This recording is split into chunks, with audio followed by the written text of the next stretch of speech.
Hey guys, welcome back to Hardcastle Homestead. Today we are planting garlic. It is October 12th today. And your shoes? Maybe up by the door.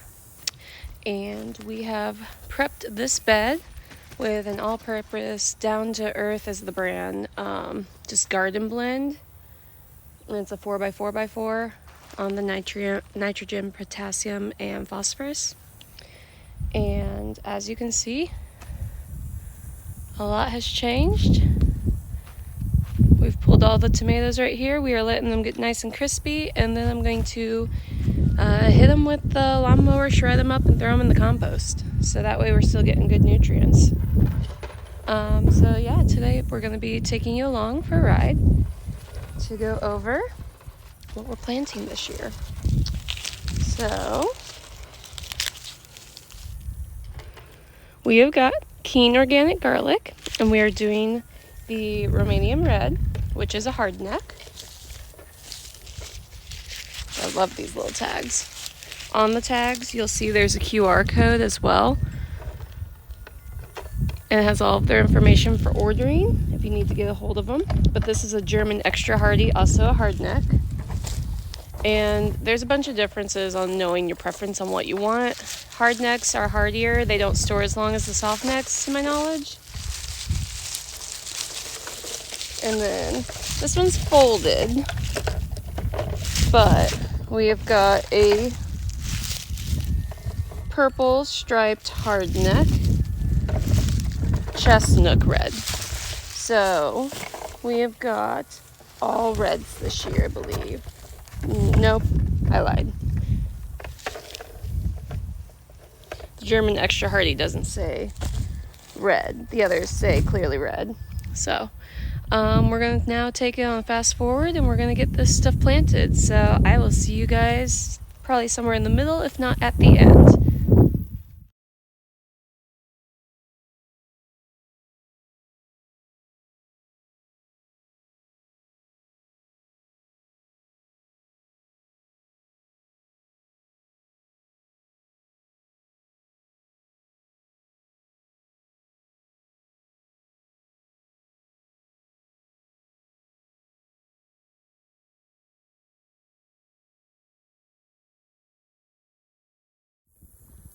Alright, so I kind of want to pause and explain what I'm doing really fast. So this one is the Romanian red. Not sure if the zoom's actually letting you read that or not. And they do come on stickers, which I do like, because if you have, like, you're wanting to repurpose or whatnot, you can easily just add the sticker to something more hardy. I have not tested out its durability over time though. So what I do with the hard necks, just to kind of go into it, is I loosen them, figure out by using my fingernail roughly where the seams are. It makes it easier to pull it apart. You can also wiggle this hard neck part. But the reason why it's so important to go slow on this part, and I already had an issue with two of the bulbs over there, you need to make sure your clove doesn't actually have the meaty tissue inside exposed to the soil, or it's just going to rot in the ground. It needs to have that skin for protection. So I'm going through breaking them all up ahead of time. I lost my dibber in the move. RIP dibber. It's somewhere. I'll eventually find it. So right now I'm using just the blunt end of a spatula for my kitchen, and it's working pretty well. It's not the best, but it's better than nothing. Better than my finger, better than a stick. What I'm putting down in the hole after I do the dibber, mock dibber, is rock phosphate that I get from my AM Grow store.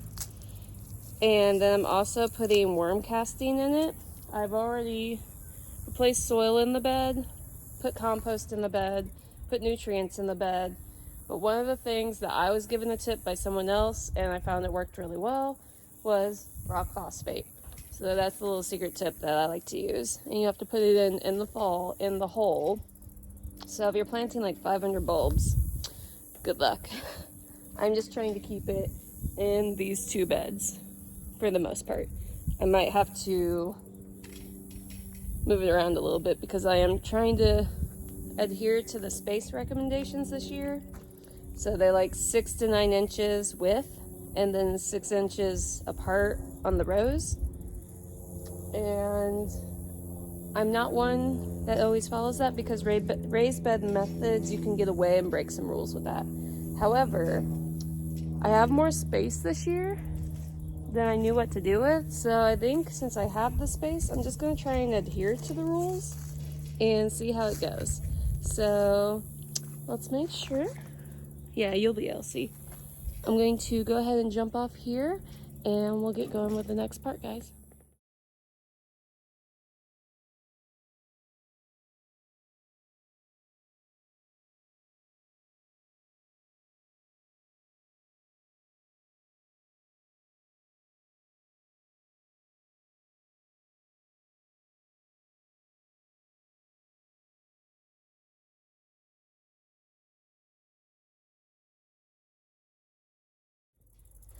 All right, so just kind of to go back and explain one more thing. You don't need a lot of worm cast. So don't be filling your holes with the worm cast. Don't be filling your holes with the phosphorus. It's literally pinches because it's so nutrient rich for the garlic that you don't need that much added. Like that huge bag of worm cast, I will be sprinkling it throughout all 12 beds. Actually, I think I'm up to 15 now, but I'll be using the worm casting on all my beds as I put them down for winter. I'll be doing a few overwintering things and hopefully building the greenhouse soon. That way we have an extra line of security. I'm gonna finish this bed with the garlic. I see a cat in the window, possibly way up there. Let's see, one with two over here. So once I put things in the soil, I take the soil and I rake it across the top. And what you're gonna notice once I finish this bed is the next thing I'll do is I'll take the seeding straw, which I hope I grabbed the right one. It's a new brand. I go to Menards for my garden straw, which normally has been called garden straw before. But I'll be reading the label before I actually put it down, now that I'm looking at it. And I won't put it on my garden until I know what it is. But the goal is garden straw across it. That'll create that nice little layer. You can also, it's acidic, but you can use your leaves, mow them up real nice and fine, and use that as a mulch too. There's a lot of different type of resources you can use as a mulch. I live in a new house. I don't have any trees on the property yet besides the magnolia up front that I just planted this year. So leaves are not an option for me right now. There's also still a lot to clean up. Once I do get the straw down, the appropriate straw, whether it's this bag or I have to go and return it and get a different bag, once the straw goes down, you water it in nice and well. That way the water is matted at that point. I live on kind of a flat area that has a pasture next to it and a few buildings. So unfortunately, we also get a lot of wind. But I'm gonna go ahead and jump off here with you guys so that I can finish up the very last little bit. Just make sure that if you are going outside and doing your gardening, there's nothing wrong with getting your hands a little bit dirty and enjoying this outside sunshine. I'll see you guys next time. Love y'all. Bye.